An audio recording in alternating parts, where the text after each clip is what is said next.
Hey guys, welcome back to another Dragonheir Silent Gods video. In today's video I'm going to be moving on to the fire portion of my Chaos Shadow teams for the Otherworld exploration. So before I get into that, I do just want to start by saying a huge thank you to the sponsor of this video, Dragonheir Silent Gods. So if you aren't already playing Dragonheir and you want to give it a try, please do hit that link in the description and get involved today for free. So the first of the two teams I'm going to be showcasing for the fire boss, Azilus, is going to be a burn team. So I personally fell in love with this team when building it. I actually ended up using the exact same team to clear all of Fey Meander up to, obviously not including the boss stages. So I am using my tank as Isolde. So Isolde is built in the Ancestral Protection set to reduce the damage that she's taking and also to reduce the damage the rest of the team are taking. Most notably my Ashetius. Because of him also being melee, he does take a lot of damage from this boss. The range don't take any damage at all. So having this just helps to keep him alive a little bit longer. She's also wearing the Spiritual Incense Burner to get her ultimate skill back more frequently.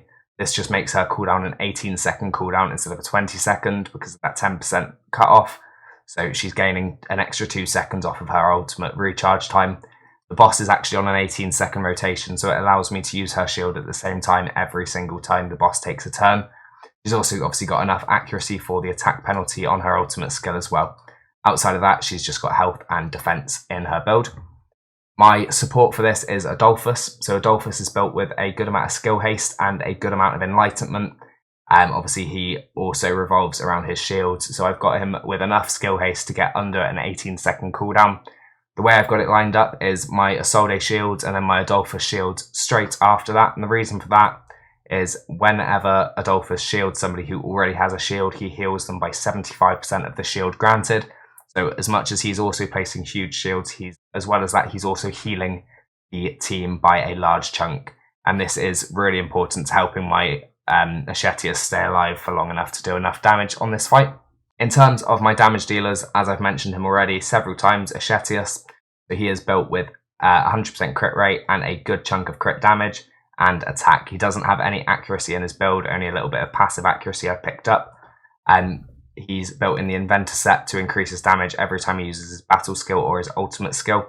But realistically, his damage all comes from this ultimate skill. So he dispels all of the burns on the targets and then deals a huge amount of AoE damage. In terms of enabling him, I'm using Durham. So Durham is my Witch's Remains target.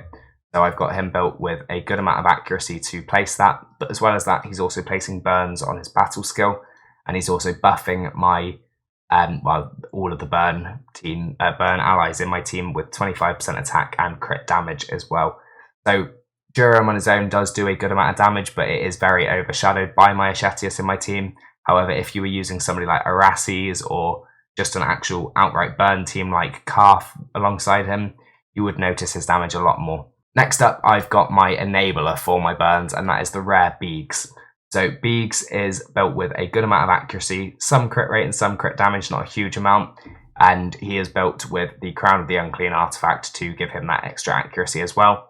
As well as that, he is built with the Cyril set to give an attack buff on my whole team every time he uses his ultimate skill, which is here, as you can see, strikes an enemy within range 5 times, each with a chance of inflicting burn. And as well as that, on his battle skill, he also has a chance to inflict burn, and on his passive still as well, every third basic attack inflicts burn. So you could build him with a good amount of attack speed to get more of these basic attacks out. However, I've not gone for that in my build. If we look at the skill timings, as I mentioned, I've got it set so my Isolde is using her shield at 17.5 seconds, followed up by my Adolphus shield, and my Ashetius is using his first ultimate just after my Durham uses his first one, just to make sure his first is used after the buffs. It's hard to time him further than that, because if we look at his skills, his passive skill here, so basic attacks deal additional damage to enemies within 3 adjacent tiles before the hero. When a basic attack deals damage to an enemy under burn, he recharges his ultimate energy by 5%. So it is very hard to tune him to go after Durham every single time, because this boosts his turn meter so frequently that he's able to use his ultimate skill very often. In terms of the aura I am using Ashetius as 30% attack in all battles for this. So what I'm going to do is I'm going to run through this and play out the run, and I will jump back in at the end. and we'll talk about how it went. Arms away! Feel lover's rage. Have at it, comrades. Over before it began.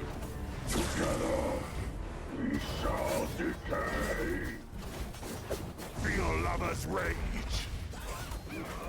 Burn it! Burn it!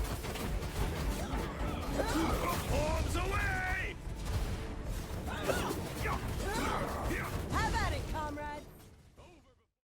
And there we go. Obviously, I have lost my main source of damage down at 46 million. I did say at the start, obviously, melee do take a beating on this fight.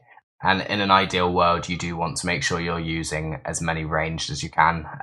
But the amount of damage I'm able to get out of Ashetius in such a short space of time makes it worth that trade-off.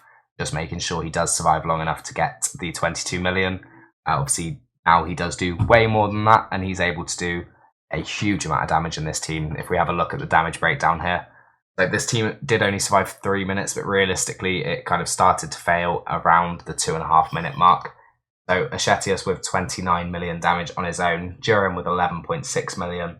BEAGES didn't do any damage really, but it is so underappreciated because he's providing all of those burns realistically for Ashetius to explode. So he is really underrated in this team, and it would be significantly lower without him. In terms of the healing, as you can see, Adolphus is doing all of it. But yeah, the team just, the kind of pairing of Isolde and Adolphus together works really well because it allows Adolphus to get that healing instead of just shields out, and by timing their shields perfectly. So that is all for this team. I do have one more fire team, which will be in the next video that I'll show you. It is similar to the Continental Boss team I used. However, obviously I did use Isolde and Adolphus in that before, so I've had to change up my supports a little bit. But that is all for this video. The only other thing is, if, as I said at the start, a huge thank you to the sponsor of this video, Dragonheir Silent Gods. If you are enjoying the look of Dragonheir and you're not already playing, please do hit the link in the description and get involved. But other than that, just a huge thank you to you for watching my content, and I'll see you in the next one.